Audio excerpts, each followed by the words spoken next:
একটি বিশেষ বিজ্ঞপ্তি এত দ্বারা মাদলা ও খোট্টাপাড়া ইউনিয়নের সর্বসাধারণের অবগতির জন্য জানানো যাচ্ছে যে অগ্রণী ব্যাংক পিএলসি মাদলা শাখার সকল খেলাপি ও বকেয়া কৃষি ঋণ গ্রহীতাদের খেলাপি ও বকেয়া কৃষি ঋণ পরিশোধের সময়সীমা আগামী 30 ডিসেম্বর 2024 তারিখ পর্যন্ত বৃদ্ধি করা হয়েছে।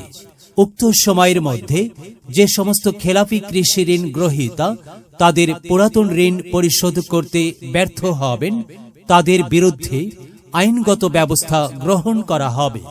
অতএব অত্র এলাকার সকল খেলাপি কৃষি ঋণ গ্রহীতাদের অতি সত্বর অগ্রণী ব্যাংক পিএলসি মাদলা শাখায় যোগাযোগ করে পুরাতন খেলাপি ঋণ পরিশোধ করে নতুন ঋণ গ্রহণ করার জন্য অনুরোধ করা হল।